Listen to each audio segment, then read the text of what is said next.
Now, I don't know about you, but over the last couple of years, I can't help but feel really bad for Wolves. I think it goes back a couple of years when they lost that kind of first generation of Neves, Moutinho, Raul Jimenez, Adama Traore, and then that kind of second kind of wave that they had there, predominantly Lopetegui, Gary O'Neill, that kind of era once they had those managers in place of like Cunha, who's now went to Man United, Ait-Nouri, who's now went to Man City, and there's been a few other bits and pieces, Lamina, a few other players have kind of left. Their team has been stripped to the bare bone season after season after season, despite spending like a lot of money not that long ago, being the plucky up-and-comer in the Premier League down to the agent connection that they had and all the rest of it. But as their squad has been stripped apart, having watched the Premier League over the last couple of seasons, they're constantly in the mire of injury crisis and injury crisis with a squad that's super threadbare thin. And have still managed to keep their Premier League status, still managed to have some scalps here and there as well across, the last couple of seasons against some of the bigger teams in the league. And,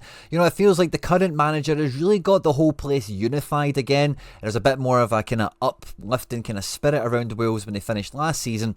And coming into this year, they've got big shoes to replace, big boots to fill with Cunha leaving and Ait-Nouri, which, like I mentioned, is kind of compounding on some of the outgoing business that they've had already over the last 3 or 4 years. But the first kind of major signing that they've made of this window, Jhon Arias, is maybe going to be the turn of the page moment for Wolves, where this kind of next generation, this next batch of Wolves squads maybe takes on a new look, a new feel, and maybe breaks some new ground. Now, Jhon Arias is 27, so he's no spring chicken, but he's a very well decorated player. Won the Copa Libertadores, won a few championships in his time, won a golden boot as well, and at 17 million euros, this feels like a player that should hit the ground running physically and technically in the Premier League for Wolves. A guy that's operated at a really good level in the Brazilian league over the last little while.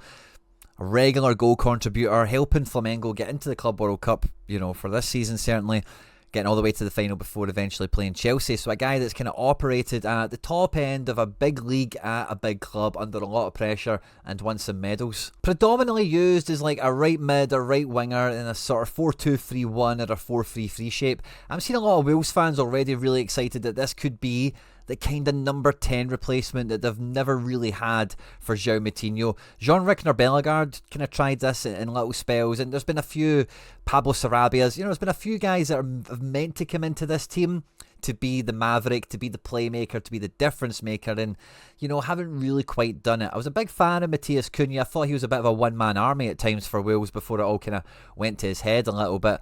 But Jhon Arias, at 27, is at the peak of his career and really should be looking to establish himself really quickly as the main man in the squad. And, for the attributes, the pace, the technique, the willingness to set up other people, a really big assist maker. This is probably the most exciting profile Wolves have had to try and fill that role for a number of years. Because over the last couple of windows, don't get me wrong, Rodrigo Gomez's and Pedro Lima's, Agbadu's, some of these guys have been fine. There's been some great successes from the Brazilian league. Guys like Andre, of course, João Gomez has done really well. But, they've kind of lacked that kind of difference maker coming into the squad. And I think this Jhon Arias could signal a bit of a page turn moment. As we kind of spread the Wolves squad out here and see what they've actually got to play with for this season, I'm not too sure what the situation is with Fabio Silva. As a guy that constantly seems to be linked out the door. Wolves did spend big money on him. And over the last couple of loan moves, they've maybe beaten him into shape. Maybe they'll give him a try. Let's see how that pans out. But with Nelson Semedo also leaving, there's also a huge gap on the right-hand side here. And with some of the business that they've had, you're bringing in Fern Lopez as well as Jhon Arias. Guys coming through the academy, like Lopez here, Keanu Hoover coming back in on loan, and Pedro Lima, who did previously. But there's actually a lot of candidates over that side of the pitch to maybe come in and do something. With Bellegarde now maybe not needed to do this kind of press support, front trident type of role. He's probably going to come back into being more of a midfield player. And this Munetsi has been used in a variety of different ways. I didn't follow Wolves terribly closely towards the back end of last season, just by keeping up to speed with, the sharp end of the table and everything else that was going on. But, Wolves have been playing this type of shape for a little while. I wouldn't be too surprised if the manager tweaked it a little bit further, but from pre-season signs, it looks to be saying this stay in the same sort of shape. So we'll kind of see how it goes. But this looks very much like, at the moment, certainly anyway, the same old story for Wolves, where there's like a really good first 11 here. Just about. The defence and the goalkeeper's always been a bit ropey. I think Wolves fans would admit that themselves. But in terms of the midfield and the forward areas, Wolves have always had like exciting players, guys that should score a fair amount of goals and keep them in matches. But this year, like, Hwang really needs to stay fit the entire year. Arias really does need to hit the ground, and Larsson needs to continue to improve, because the second string in behind it, like Guedes, Kaladzic, maybe even Fabio Silva or John Rickner Bellegarde, Pedro Lima, Rodrigo Gomez, whatever. Well, the guys are all okay or whatever, but you don't see them leading a team. You really need someone like Arias to be coming in here to be that creative force, that driver in the team. But Wolves can't really afford to stop there. You know, I think between Larsson and Kaladzic, you've probably got a really good A and B situation of the same type of striker, and you can just rotate on form, fitness and availability across the year, and you can keep the routes to goal quite consistent with, you know, are you swinging in crosses from deep, are you crossing from the edge of the box, are you doing underlaps, overlaps, how are you feeding the men at the top of the arrow there, which is good strategy and all good. Guedes can fill in a number of roles, is quite versatile, whatever, but it's the connection, I think, from A to B. These guys are great runners up and down the pitch, João Gomez and Andre, but there needs to be that extra little bit of finesse come into the team, that extra type of playmaker. I would like to see them reinforce their defence as well, truth be told, because I do think guys like Totti, Doherty, and one or two others over the years, Dawson's not there anymore, of course, but they have squeezed every drop out of their defence that they possibly could have to this point,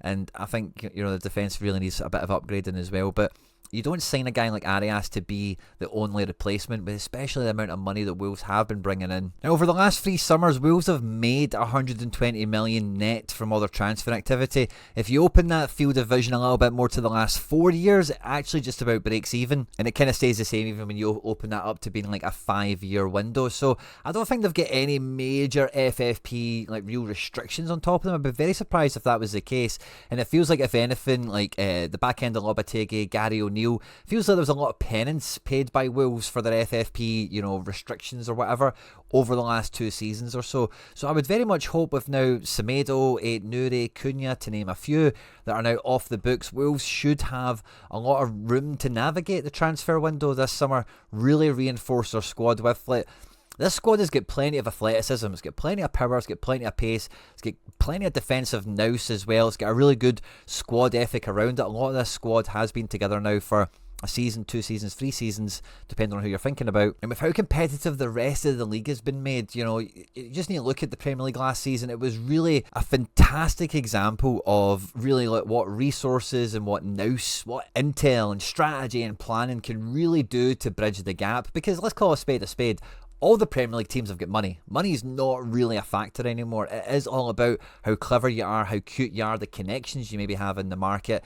And that's something that Wales really did kind of fire out the traps quite quickly with on their return to the Premier League in this kind of iteration. But over the last couple of years, it's just really slipped between their fingers, and it's just kind of diminishing. And I'm really waiting for Wales to kind of rebound a little bit again. And this Jhon Arias move feels like, I mentioned earlier in the video, it could be that kind of turn of the page moment where Wales look to redevelop their identity, restocks the squad, and say get this next generation of Wolves fighting in amongst it with, like, we're seeing Newcastle, we're seeing Palace winning cups, we're seeing teams like Brighton and Brentford and all the rest of it pushing into European spots and being in the realm of everything.